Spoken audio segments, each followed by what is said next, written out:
जिन छात्रों को जानना है कि 2023 में एनएमएमएस में कौन से विज्ञान के प्रश्न आए थे, आइए मैं उन सब प्रश्नों का उत्तर आपको बताता हूँ।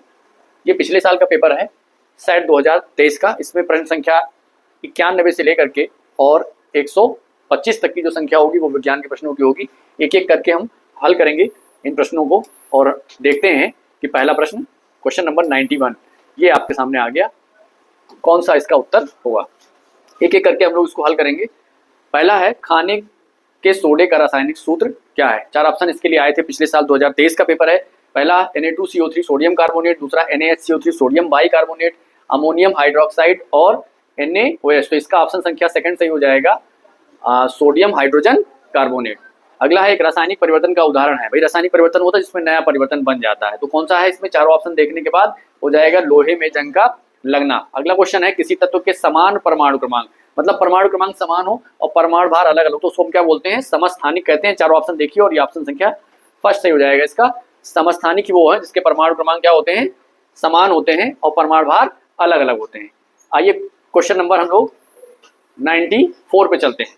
क्वेश्चन नंबर 94 क्या है? जिप्सम अयस्क है। 4 ऑप्शन है, आयरन, कैल्शियम, कॉपर और जिंक। तो इसका जिप्सम का जो सूत्र होता है वो CaSO4 × 2H2O होता है, यानी ये कैल्शियम का एक अयस्क जिप्सम हमारा है। जल में ऑक्सीजन की हम सब जानते हैं संयोजकता कितनी होती है? 2, तो इसका ऑप्शन संख्या सेकंड सही हो जाएगा। इसी तरीके से निम्न में से प्रोटॉन और इलेक्ट्रॉन की संख्या का कौन सा सेट क्लोराइड आयन मतलब Cl- के लिए, वैसे Cl का एटॉमिक नंबर यानी परमाणु क्रमांक 17 होता है, यानी 17 इलेक्ट्रॉन और 17 प्रोटॉन होने चाहिए, लेकिन चूंकि यहाँ पर एक माइनस चार्ज लगा हुआ है मतलब इलेक्ट्रॉन एक और गेन कर लेगा, मतलब इलेक्ट्रॉन की संख्या 17 की जगह 18 हो जाएगी और प्रोटॉन रहेंगे 17। तो कौन सा ऑप्शन है? प्रोटॉन 17 और इलेक्ट्रॉन 18, यानी ऑप्शन संख्या चौथा सही हो जाएगा। निम्न में से कौन सा प्रोड्यूसर गैस है? तो ऑप्शन संख्या 1, 2, 3 तीसरा सही हो जाएगा। CO और नाइट्रोजन का जो मिक्सचर होता है उसी को हम क्या कहते हैं? नाइट्रोजन कहते हैं, प्रोड्यूसर गैस कहते हैं। नेक्स्ट क्वेश्चन नंबर 98 आ गया आपके स्क्रीन पर। निम्न में से कौन सा असंतृप्त हाइड्रोकार्बन है? छात्रों आपको बता दें जिनमें सिंगल बॉन्ड होते हैं, यानी CnH2n+2 का फार्मूला होता है, जैसे मेथेन, एथेन, प्रोपेन, ये सारा हमारा संतृप्त हाइड्रोकार्बन है। और जो डबल बॉन्ड या ट्रिपल बॉन्ड होते हैं उनको हम असंतृप्त कहते हैं। तो आप देख रहे हैं मेथेन, एथेन और प्रोपेन ये तीनों एक जैसे हैं। हमारा एथिलीन जो है डबल बॉन्ड होता है और इसलिए आंसर यही होगा, और इसी को हम एथिलीन हो या इथाइन हो, यही सारे हमारे असंतृप्त हाइड्रोकार्बन के अंतर्गत आते हैं। अगला प्रश्न क्वेश्चन नंबर 99 है। ब्रास निम्न में से किसकी मिश्र धातु है? तो आप चारों ऑप्शन देखने के बाद आप सबने पढ़ाई कर रखी है और इसका ऑप्शन हो जाएगा तांबा और जिंक। ठीक है, तांबा और जिंक। नेक्स्ट क्वेश्चन आ गया, यदि B1 तथा B2 क्रमशः एक चुंबक के मध्य तथा अंत सिरे पर चुंबकत्व को प्रदर्शित करते हो, तो अगर चुंबक की बात करें और चुंबकत्व मध्य और अंतिम सिरे की बात करें, तो आप बताओ कि जो है चुंबक के किनारों पर ज्यादा चुंबकत्व होगा या बीच में ज्यादा होगा? उसके हिसाब से चारों ऑप्शन को देखने के बाद ऑप्शन संख्या कौन सा सही हो जाएगा? तीसरा ऑप्शन सही हो जाएगा। यानी B2 जो है, B2 का मतलब हो गया अंत में सिरे, कोई भी चुंबक होगा तो उसके लास्ट में यानी जो सिरे होते हैं उन पर चुंबकत्व ज्यादा होता है, चुंबकत्व बीच में कम होता है। तो उसी के आधार पर ये B2 जो है वो किनारे की तरफ है, इसलिए B2 is greater than B1 हो जाएगा। क्वेश्चन नंबर 101, यदि गैस तथा द्रव्य में ध्वनि का वेग क्रमशः x1 तथा x2 हो, तो आप बताओ कि गैस में ध्वनि का वेग ज्यादा होगा या द्रव्य में ज्यादा होगा? तो इसके ऑप्शन चारों दिए गए हैं। वैसे आप बता दो कि गैस में ज्यादा होगा ध्वनि का चाल, गैस में ध्वनि ज्यादा तेज चलेगी कि द्रव में चलेगी कि ठोस में चलेगी? अगर ठोस भी होता तो आप जानते हैं कि ठोस में द्रव का चाल, ध्वनि का चाल सबसे ज्यादा होगा, उससे कम द्रव में, और सबसे कम किसमें? गैस में। तो इन चारों ऑप्शन को देखने के बाद आंसर संख्या कौन सा सही हो जाएगा? पहला सही हो जाएगा, फर्स्ट ऑप्शन सही हो जाएगा। नेक्स्ट क्वेश्चन नंबर 102, 102 क्वेश्चन आ गया आपके स्क्रीन के लिए, ये देखिए आ गया 102। मानव नेत्र का लेंस निम्न में से कौन सा होता है? हम सब जानते हैं अभिसारी, जिसको उत्तल लेंस कहते हैं, और उत्तल लेंस जो होता है वही हमारे नेत्र लेंस कहलाता है।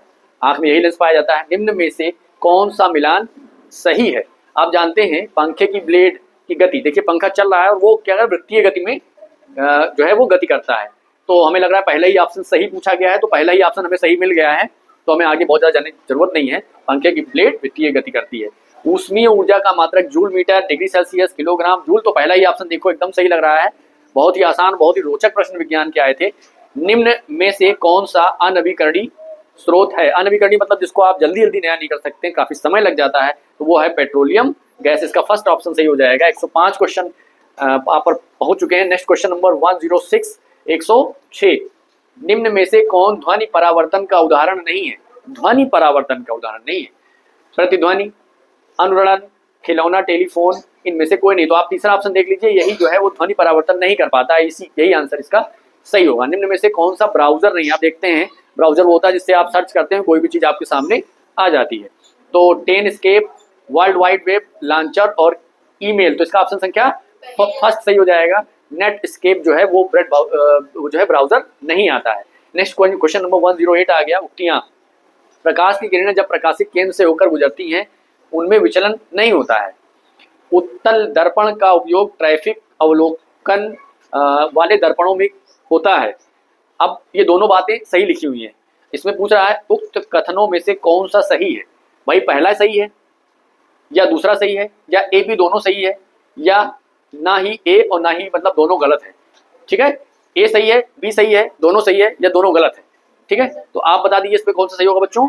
इसका तीसरा सही होगा, क्योंकि आप जान लीजिए कि कोई भी ये है और इसके प्रकाशित केंद्र से कोई भी प्रकाश किरण जाएगी तो वो विचलन नहीं होती, वो सीधे निकल जाती है। और दूसरा आप जान ही रहे हैं उत्तल दर्पण के बारे में कहा गया है, जो भी गाड़ियां होती है ट्रैफिक, उसमें जो रियर व्यू के लिए यानी पीछे देखने के लिए जो बगल साइड में मिरर लगे होते हैं वो हमेशा उत्तल दर्पण होते हैं। तो ये दोनों स्टेटमेंट इसमें सही था। अगला क्वेश्चन नंबर आ गया आपके लिए 109। रक्त का लाल रंग किस वर्णक के कारण होता है? हम सब दुनिया जानती है भाई कि हीमोग्लोबिन के कारण ही रक्त का लाल रंग होता है। तो ये हो गया आपका 109। 109 क्वेश्चन नंबर आ गया आपके। 110 आ गया आपके लिए।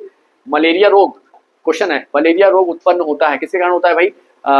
अमीबा, पैरामीशियम, एंटमीबा, भाई प्लाज्मोडियम के कारण होता है। क्यों बच्चों? सर्वदाता सब जानते हैं कि ओ ब्लड ग्रुप को हम सर्वदाता ब्लड ग्रुप कहते हैं। केचुए में उत्सर्गी जो होता है उत्सर्गी का होता है, ये सारे बच्चे जानते हैं।